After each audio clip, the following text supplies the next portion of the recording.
Did you know? The sound of falling stationery was like the first thunder in Todd's life.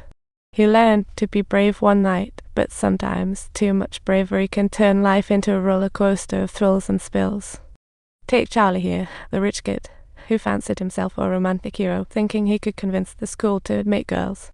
So he wrote an article in a humor magazine, acting like a professional rebel, challenging the principal and demanding Wilton Academy. The principal is like, "Whoa, hold your horses. This is my turf." He said we should have girls, but soon enough he was paying the price for his impulsiveness, dragging my buddy Keating down with him too. The principal guessed that this whole death charity and student chaos was Keating's fault. I mean, who would believe a teacher taking students for a stroll outside instead of sticking to ancient textbooks? The principal insisted that kids that age need rules like they were about to self-destruct with imagination. Keating could only sigh, knowing it's like trying to change 100 years of tradition without a title.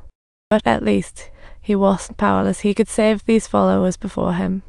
Facing Charlie, the self-proclaimed hero, Keating warned, "Wise men consider consequences. Be brave yet cautious. But don't call it a silly ban. You might miss shiny chances.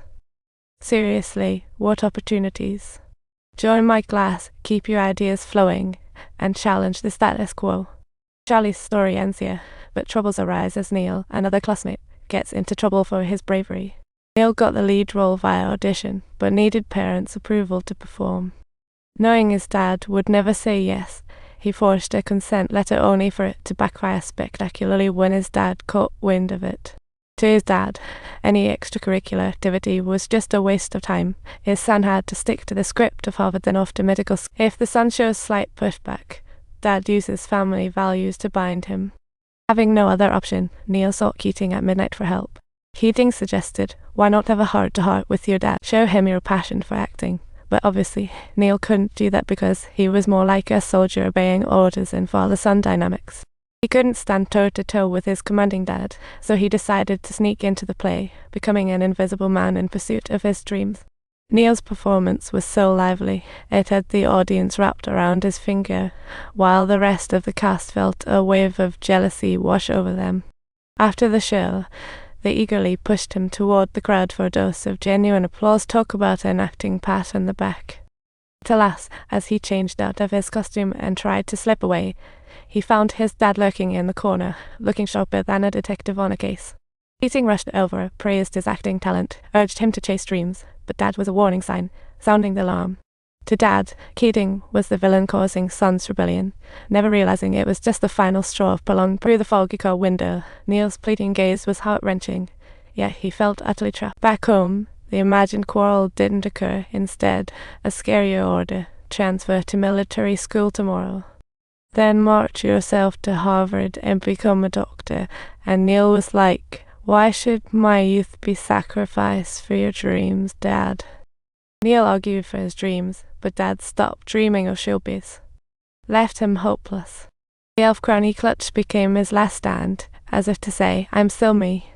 While his parents were getting ready for bed, Neil's last act played out like a horse scene. He donned the elf crown, symbolic of dreams, resembling a caged bird, gazing at the distant sky with a silent sigh. He knew he could never escape the cage of family and could only seek another stage to lift his own dreams. That night, he offered his life's final rebellious act, startling Dad awake. He rushed to Neil's room, only to find it panicking. He hurried downstairs, spotting the open door to the study. Upon entering, the smoke danced in front of him, mingling with the acrid scent. To his horror, he discovered a handgun, and Neil's desperate hand. Neil's death was painful and prolonged. Until that moment, he drew his last breath. Next morning, Todd awoke to his classmates informing him of Neil's death. The snow blanketed the ground, and Todd lamented that Neil would never witness this gorgeous scene again. An indescribable sorrow surged with tears. Todd remembered Neil's lively, cheerful demeanor as if ever radiant. His superb acting captivated all daring to try. He founded Dead Poets Society. Undoubtedly, he's the class star. Such a perfect person should have had a dazzling life, but on the very day his dreams set sail, he chose to end it all. Without the doubt, This was a complete murder. Self-righteous parental love was the bullet aimed at his soul. The school held a memorial for Neil, but in the principal's eulogy there wasn't a hint of sadness, only a simmering anger. Each student was summoned to face the music, and Cameron, scared of expulsion, spilled the beans and pinned the blame on Keating. Subtitles. Cameron remained unmoved, urging everyone to make Mr. Keating the scapegoat and not to ruin their own lives over this incident. Charlie, unable to bear it any longer, angrily punched him and called him a scoundrel, but by then, everything was already beyond repair. Cameron remained unmoved. You can't save Keating, and you can't save yourselves either.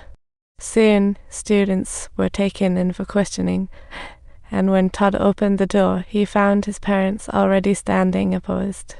The principal shamelessly unloaded all blame onto Keating, claiming he incited students to go wild, even concocting charges to pressure Todd into signing.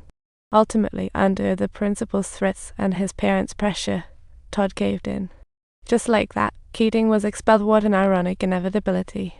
When murkiness becomes common, clarity turns into original sin. The principal had targeted Keating. Neil's death was merely another pretext for expulsion. The principal then took over Keating's class. The classroom reverted back to its dull state, as if nothing ever changed. But was that really the case? Just then, Keating entered to collect his belongings.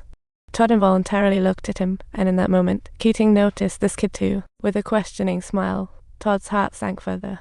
He thought, the true culprit stands brazenly, while the innocent is cast aside.